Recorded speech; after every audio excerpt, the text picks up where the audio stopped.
জামায়াতের বিরুদ্ধে ভোট বানচালের ষড়যন্ত্র অভিযোগ বিএনপির। দ্বন্দ্ব ভুলে এক হয়ে কাজ করতে চায় ইসলামী দলটি।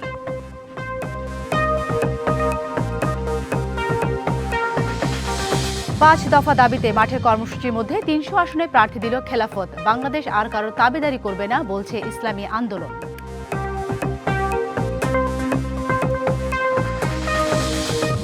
প্রধান উপদেষ্টা যুক্তরাষ্ট্র সফরে ৬টি অর্জন দেখছেন প্রেস সচিব। নির্বাচনের মাধ্যমে দেশের গণতান্ত্রিক যাত্রার তথ্য তুলে ধরা অন্যতম।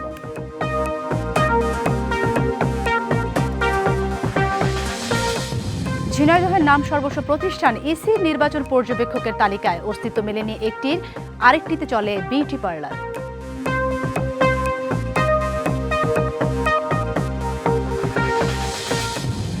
কেন্দ্রীয় শহীদ মিনারে নাগরিক শ্রদ্ধায় ভাষা সংগ্রামী আহমেদ রফিকের শেষ বিদায়। বারডেমের শিক্ষার্থীদের জন্য মরদেহ দান।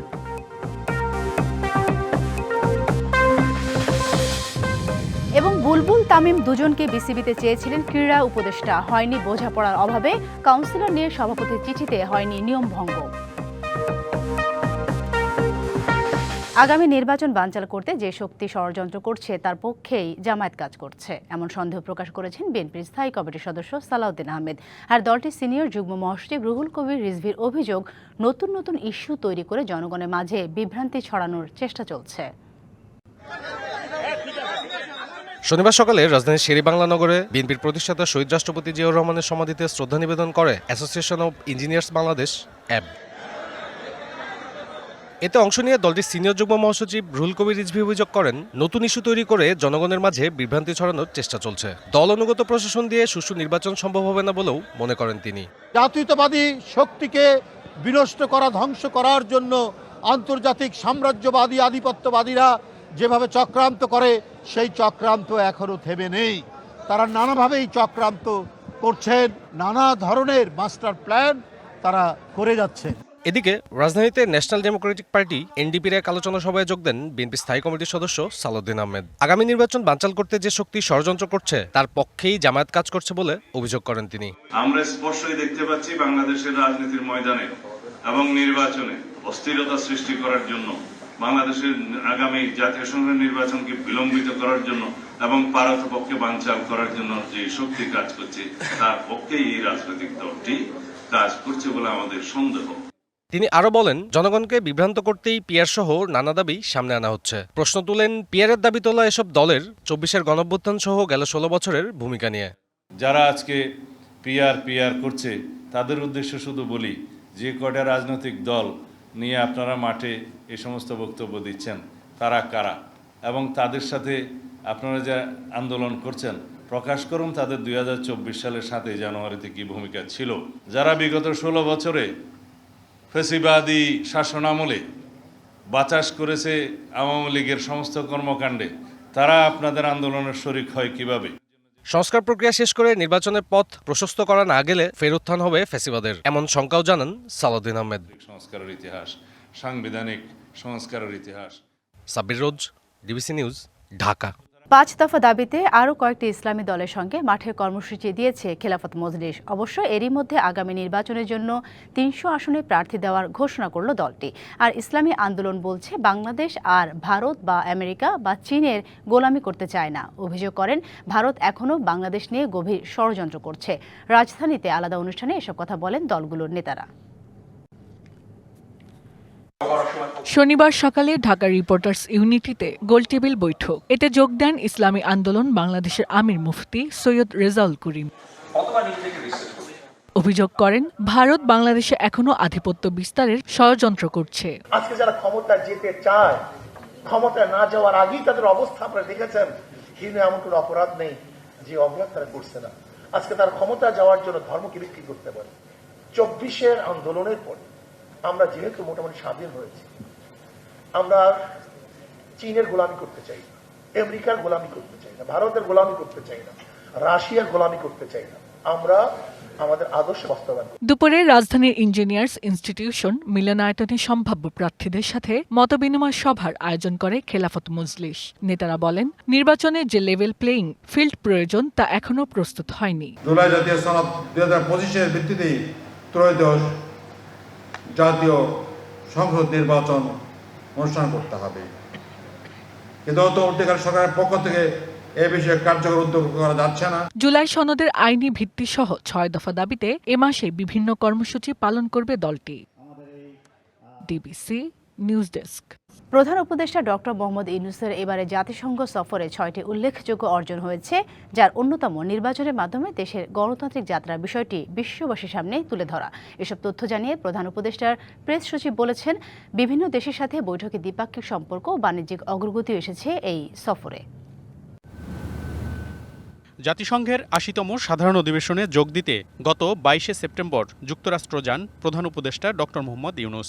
সাধারণ অধিবেশনে ভাষণ ছাড়াও বিভিন্ন দেশের রাষ্ট্রপ্রধানদের সাথে বৈঠকও করেছেন তিনি। কিন্তু এই সফর থেকে প্রাপ্তি কি? নানা দিক থেকে এমন আলোচনার মধ্যে প্রধান উপদেষ্টার প্রেস সচিব জানিয়েছেন, গুরুত্বপূর্ণ 6টি অর্জন আছে, যার মধ্যে দেশের গণতান্ত্রিক যাত্রার বিষয়টি অন্যতম। আমাদের 6টা বড় অর্জনের কথা বলেছি। যদি মেজর অর্জন বলেন যে আমরা আমাদের দেশ যে এখন এই ডেমোক্রেটিক ট্রানজিশনে আছে এবং এটা আমরা যে পুরো দেশবাসী এটার জন্য prepared, political party, interim government, সেটার একটা মেসেজ গেছে। আপনি ইউএন জেনারেল অ্যাসেম্বলিতে দেখেছেন যে চিফ অ্যাডভাইজার এবং সাথে কিন্তু ছিলেন 6 জন রাজনীতিবিদ। এখানে কিন্তু কোনো অফিসিয়াল ছিলেন না, কেউ ছিলেন না। আসছে নির্বাচনের বিষয়টি বিশ্ববাসীকে জানানোকেও গুরুত্বের সাথে দেখছেন প্রধান উপদেষ্টার প্রেস সচিব। আমাদের যে ইলেকশনটা একটা খুবই বড় একটা কাজ, এটার জন্য আমাদের পুরো বিশ্ব জাতিপুঞ্জে যারা আছেন সবার আমরা সাপোর্ট চাচ্ছি। সে সাপোর্টের কথা প্রফেসর ইউনূস তার ইউএন জেনারেল অ্যাসেম্বলিতে ভাষণে বলেছেন যে বাংলাদেশ একটা free, fair and peaceful election করবে, এবং ওনার যে ভাষণের পরে আমরা অভূতপূর্ব আমরা সাপোর্ট পেয়েছি। ইলেকশনের কাজটা এবং এটার যে পুরো জাতি ইউনাইটেড, সেটার একটা মেসেজ ইউএন জেনারেল অ্যাসেম্বলিতে গিয়েছে। বলছেন, বিভিন্ন দেশের রাষ্ট্রপ্রধানদের সাথে বৈঠকে দ্বিপাক্ষিক সম্পর্ক এবং বাণিজ্যিক অগ্রগতিও অর্জন এই সফরের। যে সমস্ত ওয়ার্ল্ড লিডার, তাদের সাথে আমরা আরও ইকোনমিক কোঅপারেশন বাড়াতে চাচ্ছি। আমাদের ট্রেড অ্যান্ড ইনভেস্টমেন্ট দরকার আমাদের গভর্নমেন্ট বাংলাদেশকে আরও এগিয়ে নেওয়ার জন্য। সে আলাপগুলো হয়েছে। আলবেনিয়ার কসোভোর ক্ষেত্রে তারা বাংলাদেশের থেকে ওয়ার্কার নিতে চাচ্ছে, সেই নিয়ে খুব ভালোভাবে কথাবার্তা হয়েছে। এছাড়াও যুক্তরাষ্ট্র সফরে বিভিন্ন আন্তর্জাতিক সংস্থার সাথে গুরুত্বপূর্ণ নানা বিষয়ে বৈঠক করেছেন ডক্টর মোহাম্মদ ইউনূস, যা থেকেও বেশ কিছু সুবিধা আসছে বাংলাদেশের জন্য। মনিরুল সোহাগ, ডিবিসি নিউজ, ঢাকা। ফেব্রুয়ারিতে ত্রয়োদশ জাতীয় সংসদ নির্বাচন। সারা দেশ প্রস্তুত হচ্ছে একটি অবাধ, সুষ্ঠু ও গ্রহণযোগ্য নির্বাচনের জন্য।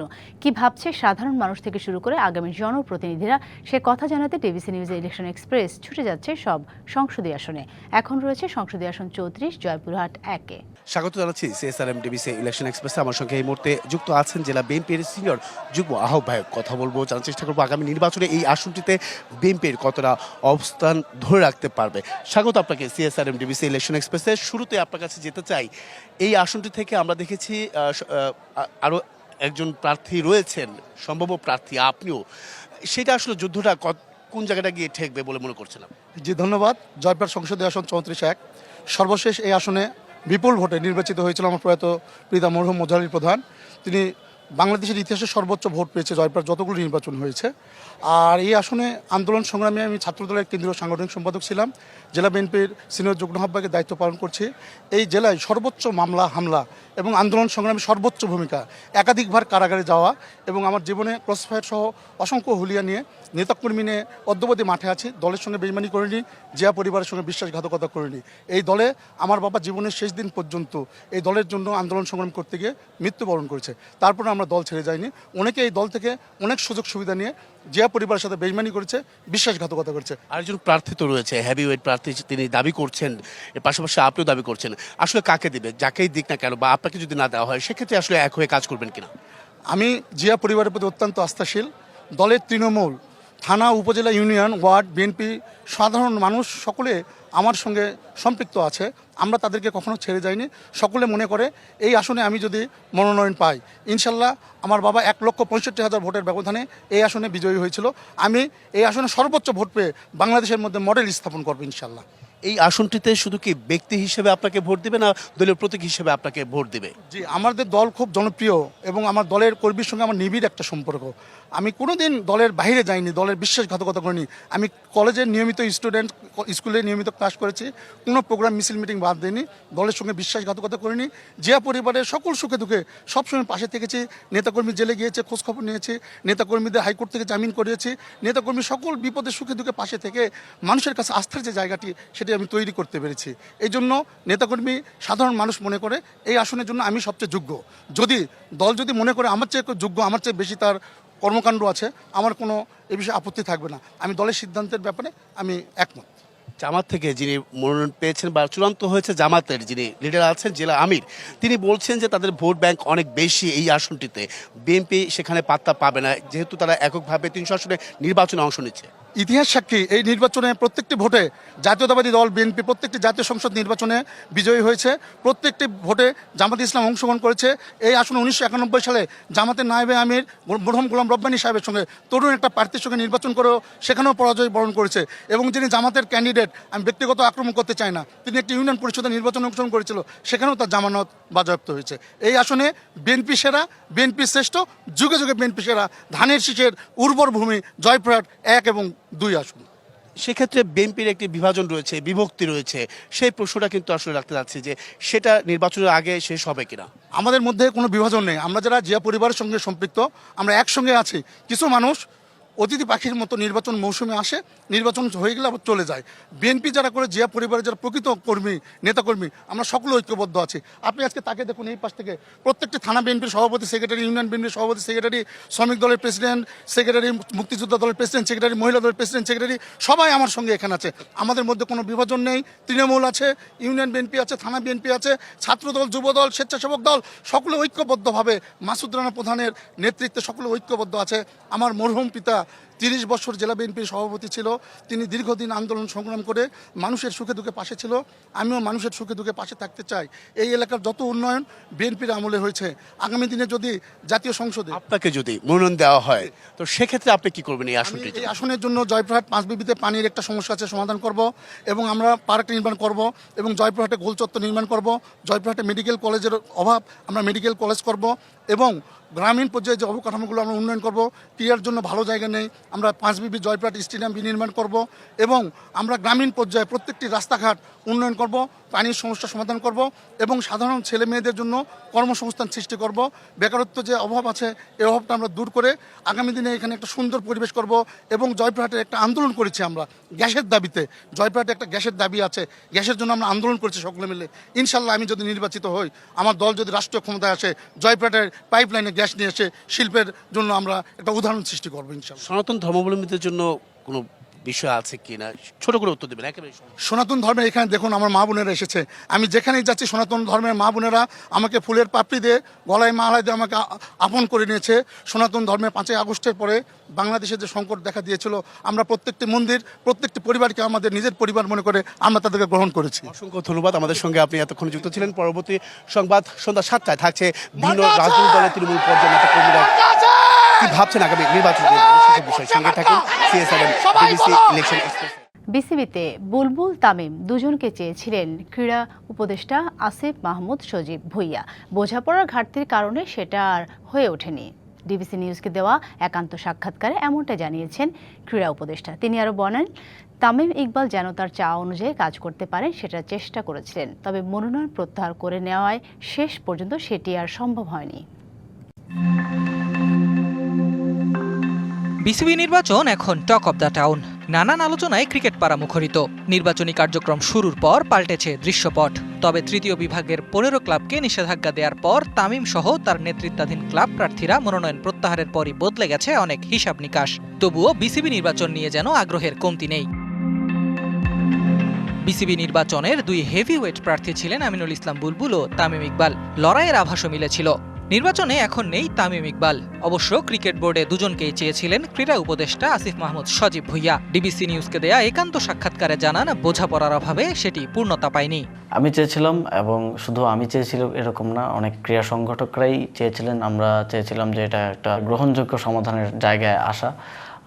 এবং সেটা একটা পর্যায় পর্যন্ত গিয়েছেও, কিন্তু পরবর্তীতে নানা ধরনের কমিটমেন্ট রাখা না রাখার একটা জায়গায় পৌঁছানোর কারণে সেটা আর হয়ে ওঠে নাই। শুধু তাই নয়, তামিম ইকবাল যেন তার চাওয়া অনুযায়ী কাজ করতে পারেন সেই চেষ্টাও করবেন বলে জানান উপদেষ্টা আসিফ মাহমুদ।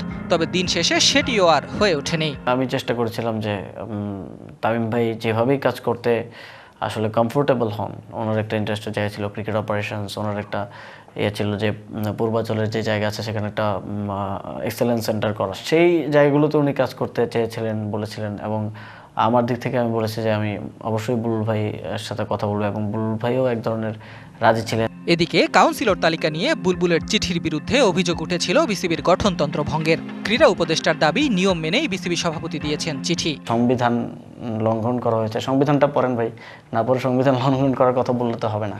এই বিষয়টা কোর্টেও গেছে, রায় এসেছে যে চিঠি বিসিবি প্রেসিডেন্ট দিয়েছেন সেটা ঠিক, বৈধ, এবং পরবর্তীতে ফুল কোর্টে আবার হিয়ারিং হওয়ার পরে একই রায় এসছে।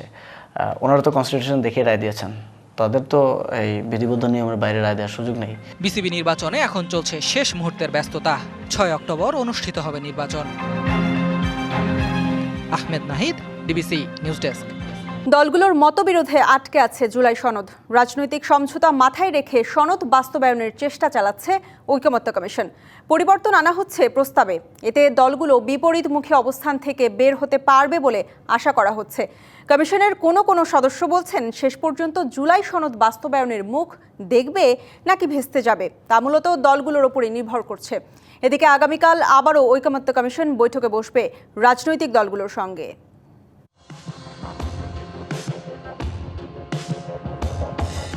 84টি সংস্কার প্রস্তাব নিয়ে জুলাই সনদের খসড়া চূড়ান্ত করা হলেও বাস্তবায়ন পদ্ধতি নিয়ে এখনও ঐকমত্য হয়নি। গত 11 সেপ্টেম্বর থেকে ফের কয়েকদিনের বৈঠকেও মেলেনি কোনো সমাধান। বারবারই যেন আটকে যাচ্ছে জুলাই সনদ।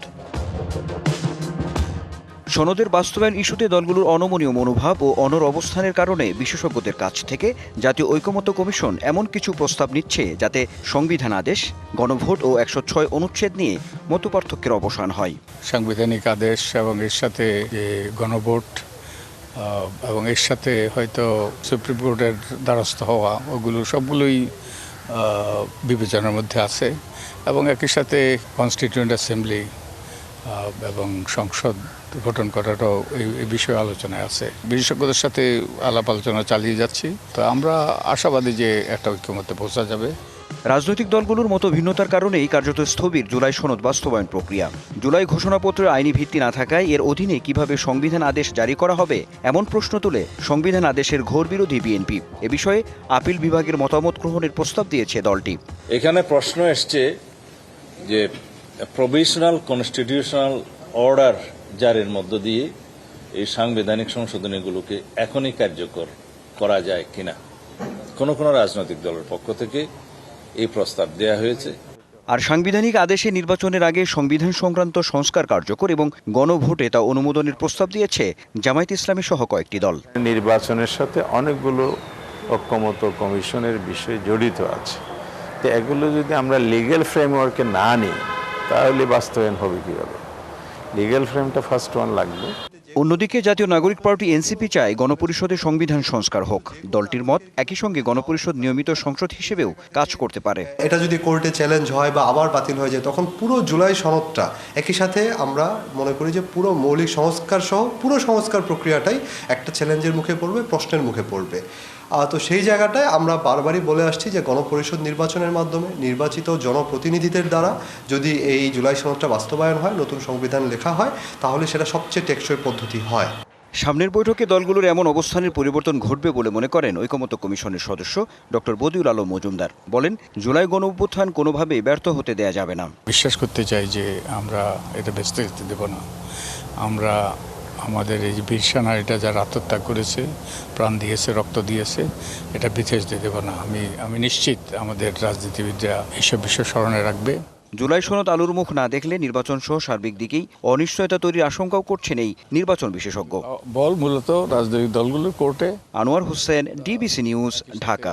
দর্শক, আগেই জানিয়েছিলাম দলগুলোর মতবিরোধে আটকে আছে জুলাই সনদ। রাজনৈতিক সমঝোতা মাথায় রেখে সনদ বাস্তবায়নের চেষ্টা চালাচ্ছে ঐকমত্য কমিশন। এই বিষয়ে বিস্তারিত জানাতে আমাদের সাথে যুক্ত হচ্ছেন জাহাঙ্গীরনগর বিশ্ববিদ্যালয়ের সরকার ও রাজনীতি বিভাগের অধ্যাপক ডক্টর শামসুল আলম।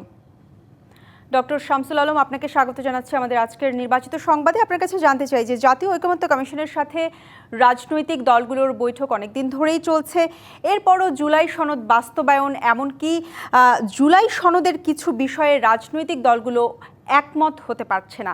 আপনার কাছে কি মনে হয় যে এই যে রাজনৈতিক দলগুলো একমত হতে পারছে না, এর পেছনে ঐকমত্য কমিশনের দায় আছে? ধন্যবাদ একটা গুরুত্বপূর্ণ ইস্যুকে সামনে নিয়ে আসার জন্য। মূলত জুলাই সনদের বিষয়টা আমাদের সামনে আসলো ফ্যাসিস্ট বিরোধী আন্দোলনে। স্বৈরাচারী সরকার পতনের পর রাজনৈতিক দলগুলো বিভিন্ন বিষয়গুলো সংস্কার প্রস্তাবে নিয়ে আসে, বিশেষ করে 11টি সংস্কার কমিশন গঠন হয়।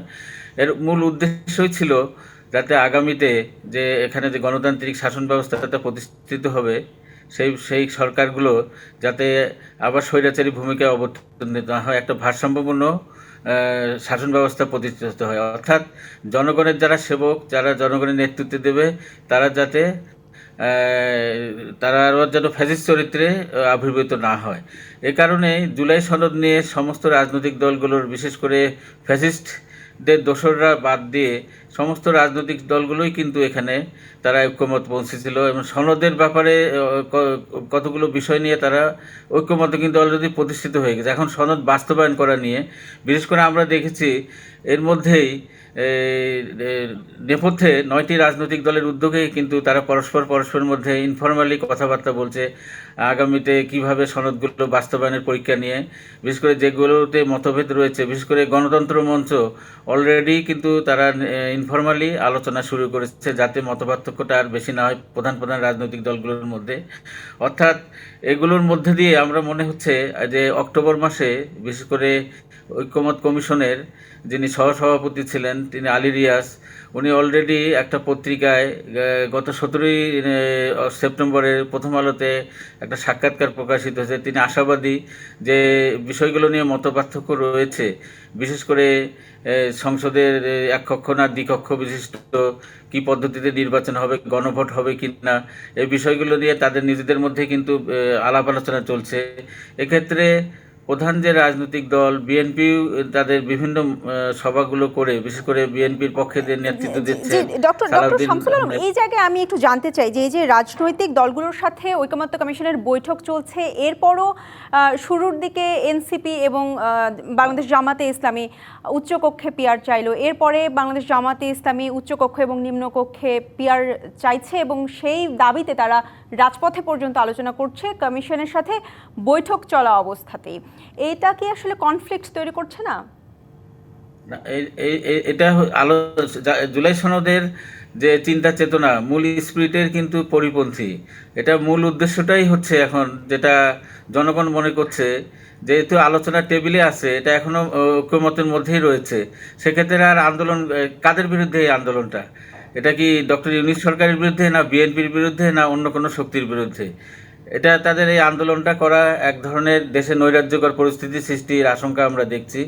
যে এটা তারা কি পিআর পদ্ধতিটা জনগণ কিন্তু এখন অত ভালো বোঝে না। পৃথিবীর যে রাষ্ট্রগুলো তো রয়েছে সেই রাষ্ট্রগুলো তো উন্নত বিশ্ব, সেখানেও এই যে আমাদের পার্শ্ববর্তী রাষ্ট্র নেপালে 10 থেকে 15 বার একটা সরকারের এই পিআর পদ্ধতির কারণে কিন্তু পরিবর্তন ঘটছে, সেখানেও কিন্তু এখনও স্থিতিশীলতা আসে নাই। কাজেই আমাদের জনগণকে এটা তো আগে বুঝতে হবে। সেক্ষেত্রে দেখা গেছে যে উচ্চকক্ষে যদি পিআর পদ্ধতিটা নেওয়া হয় সে বিষয়ে কিন্তু সব রাজনৈতিক দলের ঐক্যমত রয়েছে।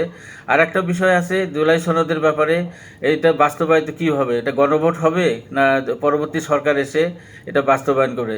বিএনপির পক্ষ থেকে বলা হচ্ছে যে এটা তারা কিছু কিছু বিষয় আছে, যেমন সাংবিধানিক যে প্রতিষ্ঠানগুলোর সেগুলোর নিয়োগের ব্যাপারগুলো কি হবে, এটা কি সংসদ থেকে বা পরবর্তী সরকারের হাতে ছেড়ে দেওয়া না এখনই ঘোষণা দেওয়া হবে, সে বিষয়গুলো নিয়েও।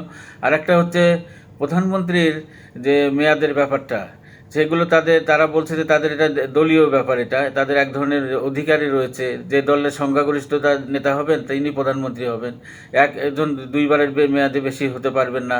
এই বিষয়গুলো বিষয়গুলো নিয়ে মতপার্থক্য থাকলেও আলী রিয়াজ যেটা বলেছেন যে এই বিষয়গুলো নিয়ে আমরা আলাপ আলোচনার মাধ্যমে এটা মতৈক্যে অবশ্যই মতৈক্যে পৌঁছতে হবে আমাদের। এই মতৈক্য না হলে যে বিষয়টা ঘটে যাবে, যে ফ্যাসিস্ট শক্তি আবার ফিরে আসার সম্ভাবনা আমরা দেখছি। কাজেই রাজনৈতিক দলের একটু ছোটখাটো মতপার্থক্য ভুলে এই পিআর পদ্ধতি এই বিষয়গুলো সামনে না এনে আমরা যদি এগিয়ে যাই তাহলে কিন্তু নির্বাচনটা অলরেডি সমস্ত রাজনৈতিক দল কিন্তু নির্বাচনের মাঠে নেমে পড়েছে। ফেব্রুয়ারিতে নির্বাচন হবে সেই বিষয়টা সবাই একমত হয়েছে। ডক্টর শামসুল আলম, আপনাকে অসংখ্য ধন্যবাদ আজ আমাদেরকে সময় দেওয়ার জন্য। তারা কিন্তু এই আলোচনার সঙ্গে সঙ্গে তারা কি চাচ্ছে, আগামী দিনে যদি নির্বাচনী জোট হবে কি হবে এগুলো নিয়েও তারা আলোচনা করছে। জি, একদম পরিষ্কার। ডক্টর শামসুল আলম, অসংখ্য ধন্যবাদ আপনাকে আমাদের সাথে যুক্ত হওয়ার জন্য। প্রধান উপদেষ্টা ডক্টর মোহাম্মদ ইউনূসের এবারের জাতিসংঘ সফরে 6টি উল্লেখযোগ্য অর্জন হয়েছে, যার অন্যতম নির্বাচনের মাধ্যমে দেশের গণতান্ত্রিক যাত্রার বিষয়টি বিশ্ববাসীর সামনে তুলে ধরা। এসব তথ্য জানিয়ে প্রধান উপদেষ্টার প্রেস সচিব বলেছেন, বিভিন্ন দেশের সাথে বৈঠকে দ্বিপাক্ষিক সম্পর্ক ও বাণিজ্যিক অগ্রগতিও এসেছে এই সফরে। জাতিসংঘের ৮০তম সাধারণ অধিবেশনে যোগ দিতে গত ২২শে সেপ্টেম্বর যুক্তরাষ্ট্র যান প্রধান উপদেষ্টা ডক্টর মোহাম্মদ ইউনূস। সাধারণ অধিবেশনে ভাষণ ছাড়াও বিভিন্ন দেশের রাষ্ট্রপ্রধানদের সাথে বৈঠকও করেছেন তিনি। কিন্তু এই সফর থেকে প্রাপ্তি কি? নানা দিক থেকে এমন আলোচনার মধ্যে প্রধান উপদেষ্টার প্রেস সচিব জানিয়েছেন, গুরুত্বপূর্ণ 6টি অর্জন আছে, যার মধ্যে দেশের গণতান্ত্রিক যাত্রার বিষয়টি অন্যতম। আমাদের 6টা বড় অর্জনের কথা বলেছি। যদি মেজর অর্জন বলেন যে একটা, হ্যাঁ, আমরা আমাদের দেশ যে এখন এই ডেমোক্রেটিক ট্রানজিশনে আছে এবং এটা আমরা যে পুরো দেশবাসী এটার জন্য prepared, political party, interim government, সেটার একটা মেসেজ গেছে। আপনি ইউএন জেনারেল অ্যাসেম্বলিতে দেখেছেন যে চিফ অ্যাডভাইজার এবং সাথে কিন্তু ছিলেন 6 জন রাজনীতিবিদ। এখানে কিন্তু কোনো অফিসিয়াল ছিলেন না, কেউ ছিলেন না। আসছে নির্বাচনের বিষয়টি বিশ্ববাসীকে জানানোকেও গুরুত্বের সাথে দেখছেন প্রধান উপদেষ্টার প্রেস সচিব। আমাদের যে ইলেকশনটা একটা খুবই বড় একটা কাজ, এটার জন্য আমাদের পুরো বিশ্ব জাতিপুঞ্জে যারা আছেন সবার আমরা সাপোর্ট চাচ্ছি। সে সাপোর্টের কথা প্রফেসর ইউনূস তার ইউএন জেনারেল অ্যাসেম্বলিতে ভাষণে বলেছেন যে বাংলাদেশ একটা free, fair and peaceful election করবে, এবং ওনার যে ভাষণের পরে আমরা অভূতপূর্ব আমরা সাপোর্ট পেয়েছি। ইলেকশনের কাজটা এবং এইটার যে পুরো জাতি ইউনাইটেড, সেটার একটা মেসেজ ইউএন জেনারেল অ্যাসেম্বলিতে গিয়েছে। বলছেন, বিভিন্ন দেশের রাষ্ট্রপ্রধানদের সাথে বৈঠকে দ্বিপাক্ষিক সম্পর্ক এবং বাণিজ্যিক অগ্রগতিও অর্জন এই সফরের। যে সমস্ত ওয়ার্ল্ড লিডার, তাদের সাথে আমরা আরও ইকোনমিক কোঅপারেশন বাড়াতে চাচ্ছি। আমাদের ট্রেড অ্যান্ড ইনভেস্টমেন্ট দরকার আমাদের গভর্নমেন্ট বাংলাদেশকে আরও এগিয়ে নেওয়ার জন্য। সে আলাপগুলো হয়েছে। আলবেনিয়ার কসোভোর ক্ষেত্রে তারা বাংলাদেশের থেকে ওয়ার্কার নিতে চাচ্ছে, সেই নিয়ে খুব ভালোভাবে কথাবার্তা হয়েছে। এছাড়াও যুক্তরাষ্ট্র সফরে বিভিন্ন আন্তর্জাতিক সংস্থার সাথে গুরুত্বপূর্ণ নানা বিষয়ে বৈঠক করেছেন ডক্টর মোহাম্মদ ইউনূস, যা থেকেও বেশ কিছু সুবিধা আসছে বাংলাদেশের জন্য। মনিরুল সোহাগ, ডিবিসি নিউজ, ঢাকা। প্রধান উপদেষ্টা ডক্টর মোহাম্মদ ইউনূসের জাতিসংঘ সফর থেকে 6টি উল্লেখযোগ্য অর্জনের কথা জানিয়েছেন আমাদের প্রধান উপদেষ্টার প্রেস সচিব শফিকুল আলম। এ বিষয়ে আরও বিস্তারিত জানাতে আমাদের সাথে বার্তা কক্ষ থেকে যুক্ত হচ্ছেন সহকর্মী মনিরুল সোহাগ। মনিরুল সোহাগ, আপনাকে স্বাগত। জানতে চাই যে জাতিসংঘে গিয়ে নির্বাচনের তারিখ ঘোষণা আলাদা করে কেন করতে হলো প্রধান উপদেষ্টাকে, এবং এটি তো আসলে দেশে থাকতেই তিনি জনসাধারণের জন্য একটা বার্তা দিয়েছিলেন যে নির্বাচন হবে ফেব্রুয়ারির প্রথমার্ধেই। জানতে চাই আপনার কাছে। জি, আপনি জানেন যে আসলে জাতিসংঘের সাধারণ অধিবেশন এবং তার সাইডলাইনে যে বৈঠকগুলো হয়েছে, এই বৈঠকগুলো কিন্তু বিভিন্ন দেশের রাষ্ট্রপ্রধান, বিভিন্ন আন্তর্জাতিক সংস্থা তাদের প্রধান বা সেই আন্তর্জাতিক সংস্থার যে বডি রয়েছে তাদের সাথে এই আয়োজনগুলো বা এই ধরনের বৈঠকগুলো আয়োজন করতে কিন্তু আসলে সময়ের ব্যাপার। এটি জাতিসংঘের সাধারণ অধিবেশন বা যুক্তরাষ্ট্রের এই সফর থেকে না হলে এটি আসলে লম্বা সময় এবং নানা চেষ্টার পরে হয়তো বা এই ধরনের বৈঠকগুলো হতে পারত। আপনি দেখেছেন যে এই সফর ঘিরে কিন্তু বেশ কয়েকটি বৈঠক হয়েছে এবং সেই বৈঠকে কিন্তু বাংলাদেশকে তুলে ধরা একটি বড় বিষয় ছিল। অর্থাৎ 2024 সালে 5ই আগস্ট তৎকালীন সরকারের পতনের পরে নতুন করে বাংলাদেশের যে যাত্রা, সেই বাংলাদেশের গন্তব্য কোথায় কোথায় বাংলাদেশ যে পৌঁছাবে, বাংলাদেশ আসলে কি করতে চাচ্ছে, কিভাবে আগাতে চাচ্ছে, সংস্কার কীভাবে হচ্ছে, বিচারের বিষয়টি এবং সবশেষ গণতান্ত্রিক ধারায় ফিরে আসার জন্য যে নির্বাচন, সেই নির্বাচনের পরিস্থিতিকে, এই সবগুলো বিষয় কিন্তু আসলে বিশ্ববাসীর কাছে বা বিশ্বের বিভিন্ন দেশের যে সকল নেতৃত্ব এখানে অংশ নিয়েছেন তাদের সামনে তুলে ধরা এবং তাদের যে সহায়তা বা সহযোগিতা যেটি রয়েছে নির্বাচনকে সুষ্ঠু এবং সুন্দর করার জন্য, সেই বিষয়গুলো কিন্তু আসলে একটি বড় ব্যাপার বলেই মনে করছেন প্রেস সচিব এবং সরকারের বিভিন্ন দপ্তরে যারা রয়েছেন তারা। অর্থাৎ সামনের যে নির্বাচন সেটিকে গ্রহণযোগ্য এবং সুষ্ঠু সুন্দর একটি নির্বাচন অনুষ্ঠিত করার জন্য সরকার কিন্তু আহ্বান জানিয়েছেন বিশ্বের বিভিন্ন দেশের এবং সংস্থার প্রতি, তারাও যাতে এটির সাথে সম্পৃক্ত হয় এবং বাংলাদেশে একটি গণতান্ত্রিক প্রক্রিয়া শুরু করার জন্য, গণতান্ত্রিক ধারায় ফিরিয়ে নেওয়ার জন্য যাতে এই নির্বাচনটি সুষ্ঠুভাবে সম্পন্ন করতে পারে বাংলাদেশ, এবং সেটি সহায়তা যেরকম চেয়েছেন পাশাপাশি কিন্তু তাদেরকে বলেছেন যে আপনারাও এটির সাথে এসে সম্পৃক্ত হন এবং তাদের যদি কোনো পরামর্শ থাকে সেগুলো কিন্তু আসলে দেওয়ার জায়গা রয়েছে। তো বাংলাদেশ আসলে মনে করে 5ই আগস্টের পর থেকে যে অবস্থায় বাংলাদেশ ছিল সেই জায়গা থেকে সামনের দিকে এগিয়ে যাওয়া, সামনের যে অগ্রগতিগুলো রয়েছে এগুলো আসলে বিশ্ববাসীর কাছে পরিষ্কার করা এটি একটি বড় ব্যাপার। আরেকটা বিষয় জানতে চাই যে প্রেস সচিব আরো একটা বিষয় বলেছেন যে বিভিন্ন দেশের সাথে বৈঠকে দ্বিপাক্ষিক সম্পর্ক এবং বাণিজ্যিক অগ্রগতি এসেছে, এই বিষয়টা একটু আপনার কাছে জানতে চাই। আপনি কিন্তু তার বক্তব্য শুনেছেন এর মধ্যে যে দুটি দেশ থেকে কিন্তু এর মধ্যে আগ্রহ প্রকাশ করেছে যে বাংলাদেশ থেকে জনশক্তি যেটি সেটি তারা নেয়ার জন্য। আপনি জানেন যে বাংলাদেশের যে সকল সম্পদ রয়েছে তার মধ্যে জনশক্তি কিন্তু একটি অনেক বড় বিষয় এবং বিশ্বের বিভিন্ন দেশে কিন্তু বাংলাদেশের শ্রমিক রয়েছেন, তারা কিন্তু যে পরিমাণ অর্থ বাংলাদেশে পাঠান সেটি কিন্তু আসলে বাংলাদেশকে সামনে এগিয়ে নেওয়ার জন্য এবং 5ই আগস্টের পর থেকে কিন্তু এটি একটু বড় ভূমিকা রেখেছে। সুতরাং বিশ্বের যে সকল দেশে শ্রমিকের চাহিদা রয়েছে সেখানে বাংলাদেশের যে জনশক্তি রয়েছে তাদের অন্তর্ভুক্ত করতে পারলে, তাদের সুন্দর পরিবেশ তৈরি করে দিতে পারলে সেটি কিন্তু বাংলাদেশের জন্য একটি বড় পাওয়া বলে মনে করেন এবং সেই বিষয়ে কিন্তু বেশ কিছু অগ্রগতি এসেছে এবং তারা মনে করছেন, সরকার মনে করছে যে বৈঠকগুলো হয়েছে সেগুলো পরবর্তীতে আবারও হয়তো আলোচনা হবে নানা বিষয় নিয়ে, সেই আলোচনার মধ্যে থেকে হয়তো আরও বেশ কিছু অগ্রগতি আসবে। তো সেই হিসেবে আসলে সরকারের পক্ষ থেকে বলা হচ্ছে যে এই সফরটি আসলে একটি সফল সফর হিসেবে তাদের দৃষ্টিতে। মনির সোহাগ, আপনাকে অসংখ্য ধন্যবাদ আমাদেরকে আজকে সময় দেওয়ার জন্য। ডিবিসি নির্বাচিত সংবাদ এই ছিল এখনকার মতো। ডিবিসি নিউজের সংবাদগুলো পড়তে ভিজিট করুন dbcnews.tv আর ভিজিট করুন ডিবিসি নিউজের ফেসবুক পেজ এবং ইউটিউব চ্যানেল। ডিবিসির সঙ্গে থাকুন।